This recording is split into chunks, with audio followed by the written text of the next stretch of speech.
Today we are going to talk about systemic lupus erythematosus, SLE. SLE is an autoimmune disorder mediated predominantly by humoral immunity. Now we all know that immunity has two parts in its pathophysiology, that is one cell-mediated mechanism and the second one is humoral mediated. Now SLE is predominantly humoral mediated. What this means is that it is mediated by antibodies and not by T cells predominantly. Now, coming to pathophysiology of SLE, as we all know from our MBBS knowledge that SLE is due to antibodies. Antibodies are directed against our own cells. The antibodies which we find during SLE, one is ANA, dsDNA, histone, anti-Smith, then anti-Rho, then other antibodies. These are predominant antibodies in SLE. Now coming to how these antibodies are generated. Now for nuclear antigen antibody to develop against nuclear antigen or DNA, the predominant mechanism would be exposure of the nuclear antigen to the uh, T cells or the macrophages, which present the antigen to the T cells. So how does this happen? Now, first of all, for any autoimmune disorder, whenever you write about pathophysiology, you need to remember four main points. First point is genetics. Second point is immunological factors. Third point is hormonal factors. And the fourth and most important point is environmental factors. So any disease, let it be SLE, RA, or any vasculitis, whenever you write an answer about pathophysiology, you need to mention these 4 points. That is genetics, pathophysiology, hormonal factors, and environmental factors. Now, the first sentence in your pathophysiology would be this autoimmune disorder is due to complex interplay between all these four factors. Now, we will first talk about environmental factors. The environmental factors which are responsible for SLE, as we all know, is first and foremost is ultraviolet light. UV light, predominantly UVB light. Okay. The second point is smoking. Third point is infections.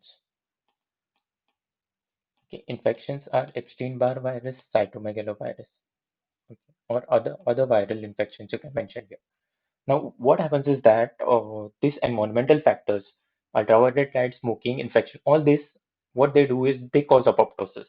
Apoptosis results in release of nuclear material, which are exposed to antigen-presenting cell, resulting in autoimmunity. Now, if you see these environmental factors like ultraviolet light, smoking, infection, these are very, very common environmental factors. So this states that not everybody will get SLE. Only those people who are genetically predisposed for development of SLE will develop SLE. Now, what is the genetic predisposition? Genetic predisposition for any autoimmune disorder, you can write the first thing is PTPN22 gene. PTPN22 gene is the most common gene mutated in any autoimmune disorder. So you can mention it in any autoimmune disorder. First gene is PTPN22 gene mutation. The other thing is SLE is more common in monozygotic twins.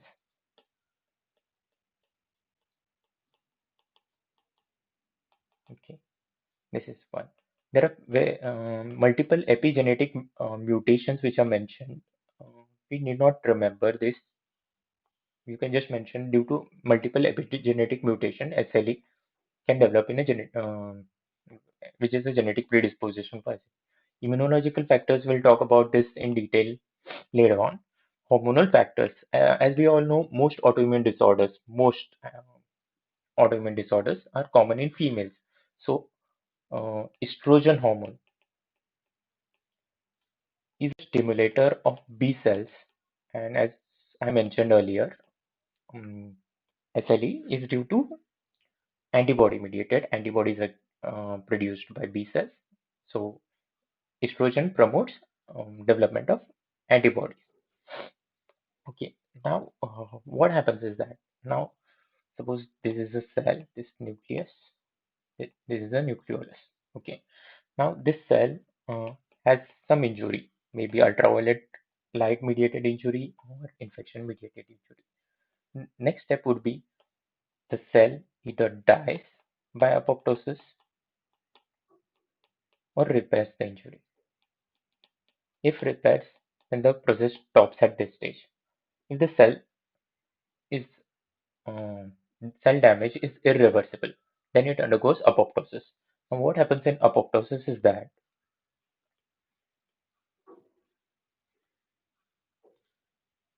suppose this cell is there, this is the nucleus and nucleolus. Now, the next step would be in apoptosis is that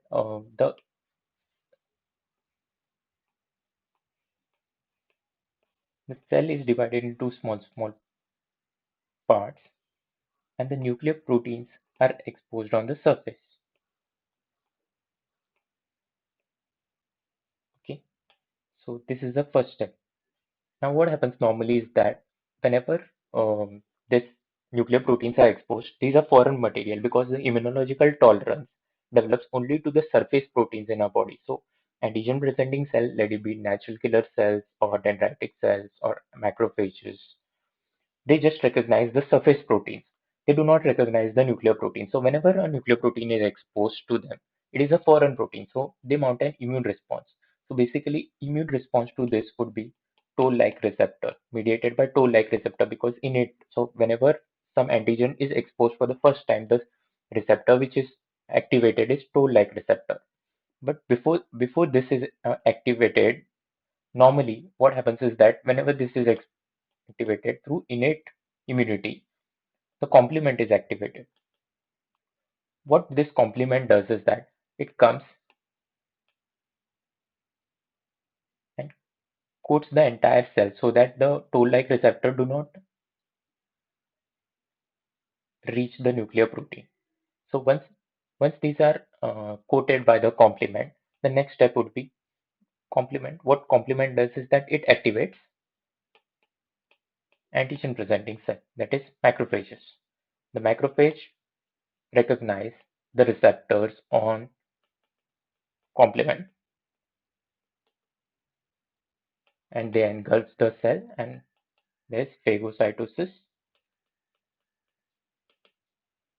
and further disposal of the cell so that no autoimmunity is present. Now, what happens is that most SLE patients have deficiency of complement.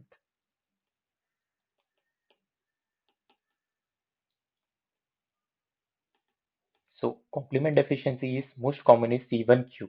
So, if anybody asks you a question about what deficiency causes SLE to be C1q, other deficiencies are C2, C3, and C4. That is early complement deficiency. Early complement deficiency, if this is not there, there is no coating of the apoptotic cells. As a result, the toll-like receptor recognize them, resulting in autoimmunity. Now, what happens when toll-like receptor recognize them?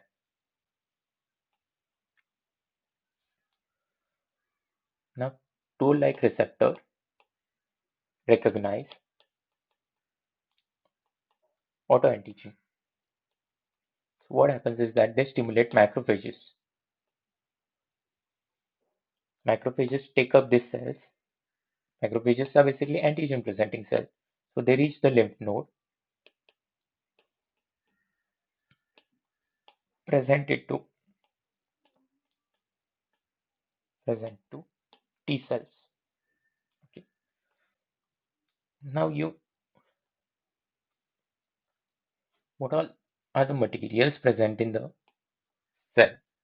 Basically, you can divide this into three parts. First one is nuclear, cytoplasmic, and third one is cell membrane. Now, cell membrane has two parts, outer membrane, inner membrane. The inner membrane is the one which is foreign to the immune system. Now, nuclear would be, first one is nuclear protein. So, antibody against it would be ANA.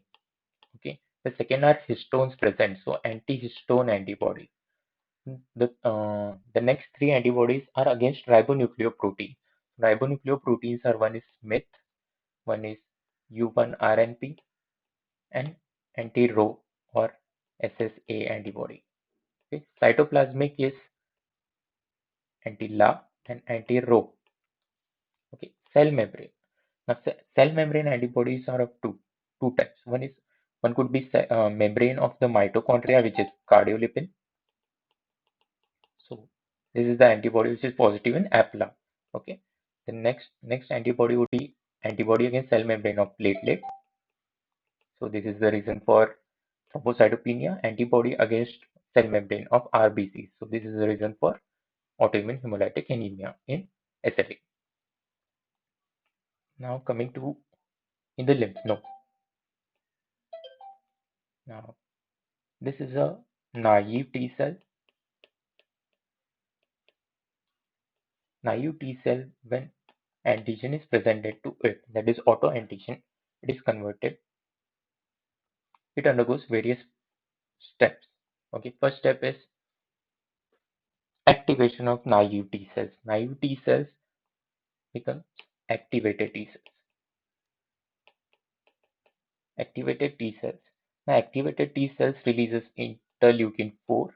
Interleukin 4 again stimulates the T cell, and there is maturation of T cells. The T cells can mature into two things.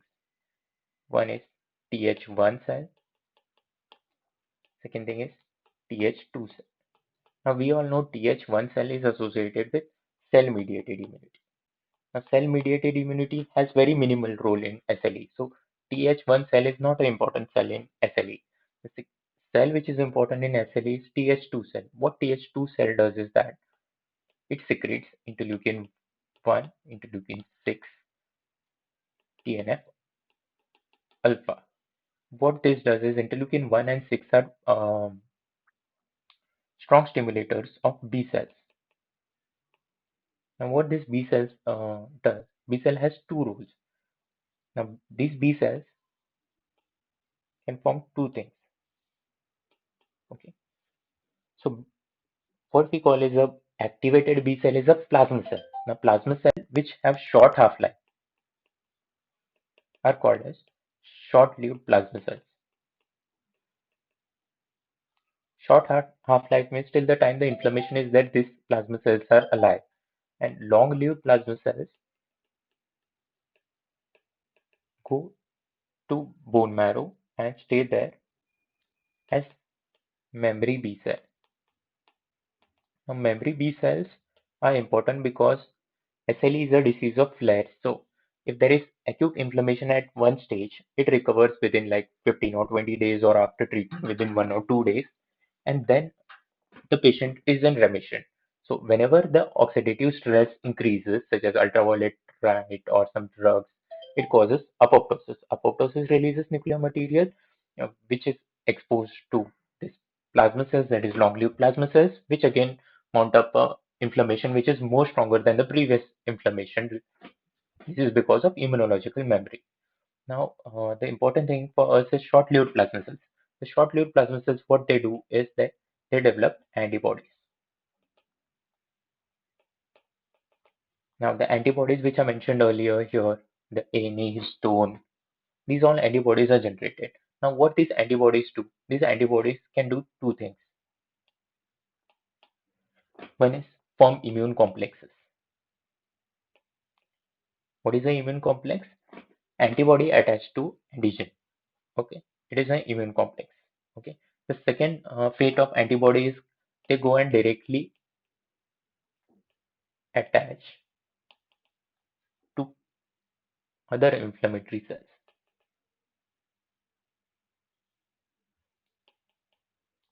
Okay, so what these immune complexes can do? Immune complexes can get deposited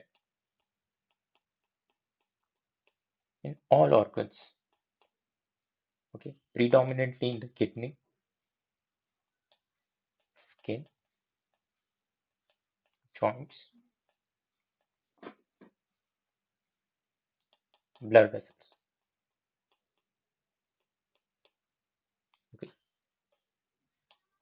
so they can get deposited there. or they attach to the Fc portion with the Fc portion on the macrophages, CD4 cells, which release cytokines, which cause damage to cells. Okay. This deposition of immune complexes results in activation of complement and membrane attack complex, again leads to damage of cells. Now, this direct attachment to other inflammatory cells also causes release of cytokines, again leads to damage of cells. Now, what happens is that whenever there is damage to the cell, again there is release of nucleoproteins. So, nucleoproteins will cause again activation of this long-lived plasma cells, and the cycle continues of inflammation, damage, release of nucleoprotein, development of more antibodies, and the inflammation goes on. Now, here B cells. Now, B cells can directly be stimulated by estrogen, bypassing this cycle to stimulate uh, plasma cells as well as long-lived and short-lived plasma cells mounting an inflammation. There's something in genetically predisposed individual. It is something called as B-lys. B-lys is B lymphocyte stimulator. This level of B-lys is very much elevated in patients with SLE, which causes stimulation of B cells to release more and more antibodies. Now, I said something about flare-ups in SLE. Flare-ups in SLE are related to one thing which we know already is ultraviolet B light, infections, particularly sepsis, surgery, and stress. Stress could be emotional or physical stress. What all these do is that they cause damage to the cells, which release nucleoproteins.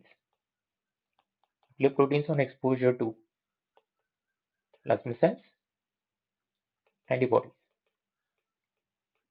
are generated. Okay, so what flare-up indicate is that presence of immunological memory. Immunological memory is because of long-lived plasma cells. Okay, so based on the pathophysiologically, we can understand various drugs which are used in SLE. As we all know, the most common drugs used in SLE are glucocorticoids. Glucocorticoids, what glucocorticoids do? They suppress inflammation. Suppression of inflammation is by reducing the cytokines. So what we'll do is we'll use a different color for this. Okay. So glucocorticoids inhibit this, inhibit this, inhibit this. Okay. This is the one drug. Okay. So the other drug which we use are calcineurin inhibitors. Calcineurin inhibitors, what they do is decrease interleukin 4. So by decreasing interleukin 4, they decrease the CD4 cells basically. So tacrolimus and cyclosporin. Okay. The next drug which we use is an important drug which is an inhibitor of B-lys. Okay. B-lys inhibitor is belimumab. Okay. These are most commonly used drugs. The other drugs which can be used, as I said, the disease is predominantly due to humoral response. Humoral response is by B cells. So any drug which is a B cell depleter, like rituximab, which is anti-CD20. Anti-CD20, CD20 is a receptor on B cells. So rituximab does what it does is that it reduces the number of B cells. So rituximab can be used, or ocrelizumab can be used in SLE. Other drugs which can be used are mycophenolate mofetil, which also decreases the interleukins, okay, and cyclophosphamide. Cyclophosphamide, as we all know, reduces the um, activation of naive T cells to activated T. So this is the pathophysiology as well as basics basics about the treatment.